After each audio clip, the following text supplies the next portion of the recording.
स्वागत है आपका। मैं मोनिका सिंह और आप देख रहे हैं फास्ट न्यूज इंडिया। कर्नल पद से 40 वर्ष बाद सेवानिवृत्त हुए राकेश कुमार ठाकुर। खबर है हिमाचल प्रदेश के हमीरपुर से, जहां भोरंज उपमंडल के सुंदरवाल गांव के कर्नल राकेश कुमार ठाकुर 40 वर्ष सेना में सेवाएं देने के बाद सेवानिवृत्त हुए हैं। गांव में पहुंचने पर उनका ग्रामीणों ने भव्य स्वागत किया है। उन्होंने 11वीं कक्षा भोरंज स्कूल से पास की थी। वे आगे की पढ़ाई करना चाहते थे, लेकिन उस समय उनके घर की स्थिति ठीक नहीं थी। उनकी मां बीमार चल रही थी, जिससे उनके पिता उनकी पढ़ाई का खर्चा उठाने में असमर्थ थे। परंतु इनके इरादे कुछ बनने के थे। परिस्थितियों को देखते हुए सेना में जवान के तौर पर शामिल हुए और अपनी ट्रेनिंग के साथ साथ पढ़ाई भी जारी रखी। इन्हें काफी संघर्ष करना पड़ा, क्योंकि आर्मी जॉब की परिस्थितियां कठिन होती हैं। इन्होंने कड़ी मेहनत और लगन के साथ अफसर बनने के परीक्षा पास कर आर्मी अफसर बने। आर्मी ऑफिसर बनने के बाद इनके ऊपर काफी जिम्मेदारियां बढ़ गई, परंतु इन्होंने अपनी देश के प्रति वफादारी, ईमानदारी तथा लगन के साथ काम किया तथा अपनी जिम्मेदारियों को बखूबी से निभाया। वे सेना में सिलेक्शन ग्रेड कर्नल बने तथा इस रैंक पर रहते हुए काम किया। इन्होंने महत्वपूर्ण पदों पर काम किया तथा 7 साल जम्मू कश्मीर में सेवाएं भी दी।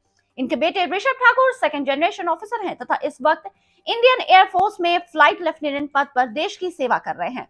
इनकी बेटी ऋचा ठाकुर कॉर्पोरेट सेक्टर में बतौर कंसल्टेंट के पद पर कार्य कर रही हैं। इनके धर्मपत्नी स्नेहलता ने 10 साल तक आर्मी स्कूल में अध्यापक पद पर कार्य किया है। इस समय हाउसवाइफ हैं।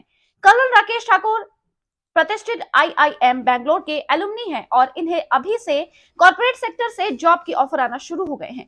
कर्नल राकेश कुमार ठाकुर और इनकी धर्मपत्नी पहले से ही समाज सेवा में जुड़े हुए हैं तथा आगे भी समाज सेवा जारी रखेंगे। इस मौके पर रमेश चंद, रणवीर रांगडा, हेतराम, बलवंत ठाकुर, राजेंद्र सिंह, प्रीतम चंद, अशोक ठाकुर, विजय ठाकुर, अजय ठाकुर, विक्रम वर्मा, राजकुमार, रोशन लाल, वीर सिंह व प्रकाश चंद ने बधाई दी।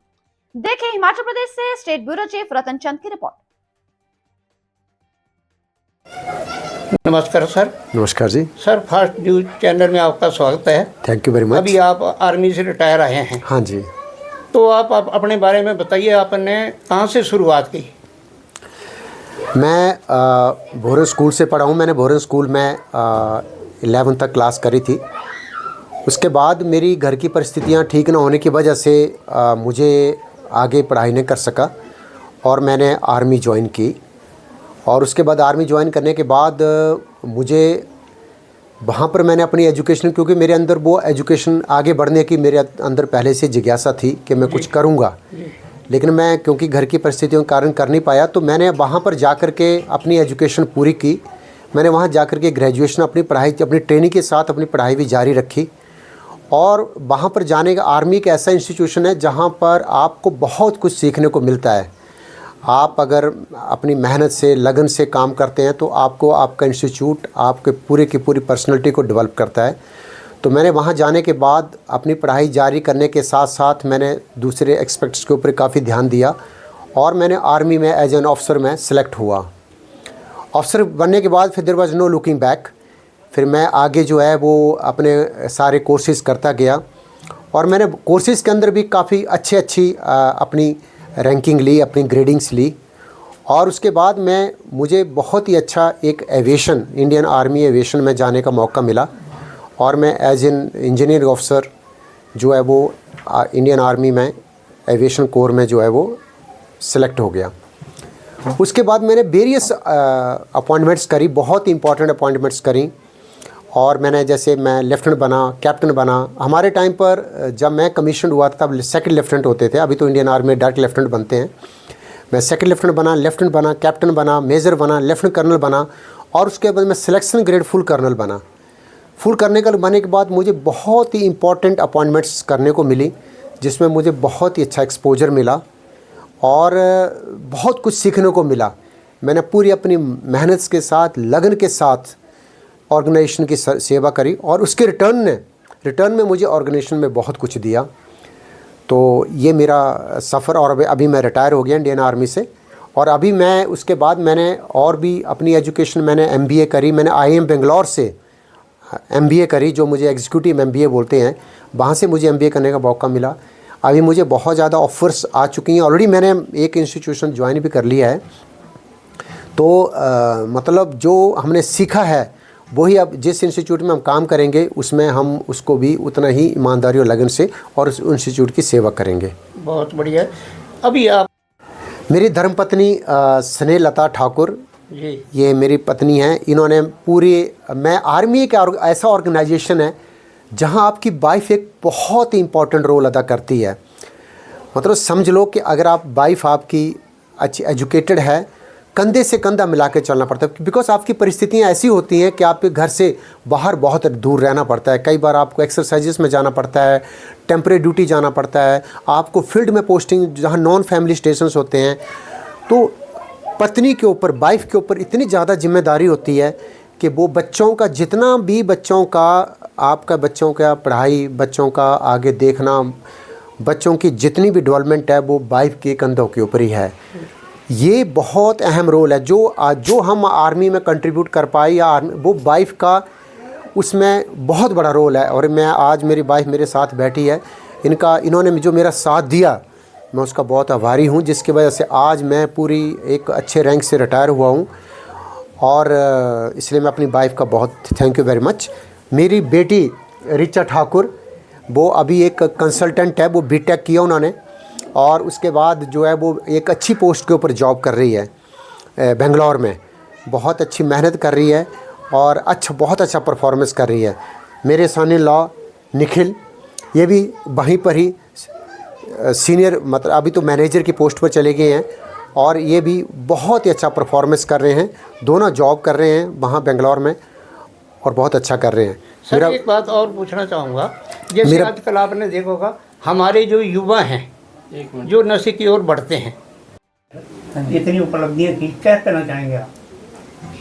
मैं तो ये बताना चाहूँगा कि मेरे फादर ने जो गो थ्रू किया है, like the platform which I have gotten, जिस प्लेटफॉर्म ने उन्होंने हमें प्रोवाइड किया है, he was not provided that. तो जिस परिस्थितियों से ये गुजरे हैं और जैसे उन्होंने उन सबको ओवरकम किया है, तो he is a role model for everyone and he is someone who I look up to and I look up and endeavour to follow his footsteps throughout my life. इसका श्रेय आप किसको देना चाहेंगे, अपने मम्मी को या पापा को? दोनों ही बहुत अहम भूमिका निभाते हैं हमारी ज़िंदगी में, तो दोनों के धन्यवाद।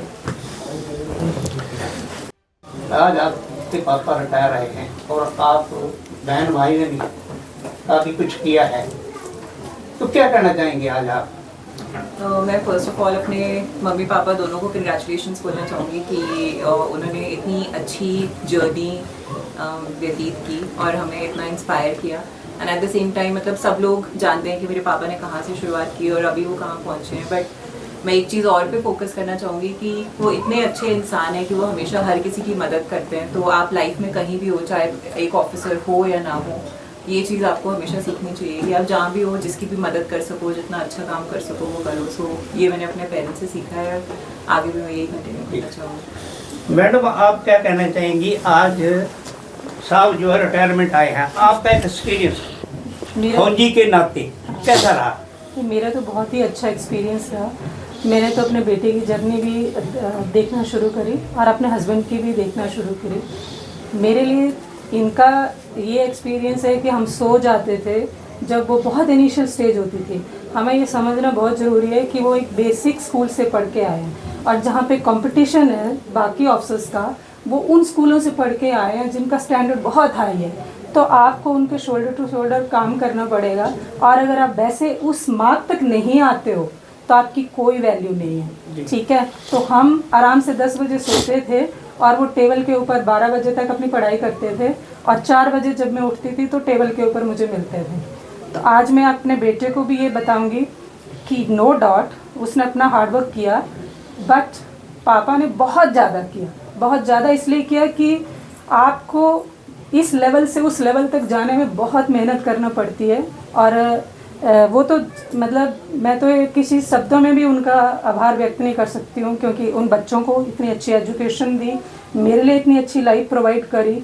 और सब बच्चों को मैं ये बोलूँगी कि वो रोल मॉडल इसलिए हैं क्योंकि उन्होंने जो जर्नी स्टार्ट करी और जो मेहनत, एंड वो एविएशन के ऑफिसर हैं, वो आम नॉर्मल ऑफिसर नहीं है। उन्होंने एक के बाद नंबर ऑफ कोर्सेज करे, और एक हेलीकॉप्टर नहीं, 3 हेलीकॉप्टर क्वालिफाइड हैं, और उसके बाद लास्ट में IIM बेंगलोर से क्वालिफाइड है। और इमीडिएटली आप वो उन्होंने आके जॉब पिकअप किया है। तो इतना तो आपको भी पता है कि आज अगर आप कोई बाहर आता है तो इट्स नॉट सो ईजी कि आपको कोई भी इमिडिएटली वैसे लेता है। आपको वो स्किल होनी चाहिए, आप में वो पोटेंशियल होना चाहिए, आप में वो ऑनेस्टी होनी चाहिए। तो मैं अपने बच्चों को ज़रूर ये बोलूँगी कि बेशक मेरा बेटा जनरल बन के रिटायर हुए, बट वो जो ये हुए उसके लिए तो मैं मतलब ये बोल सकती हूँ क्योंकि बहुत बहुत बहुत हार्ड वर्क है।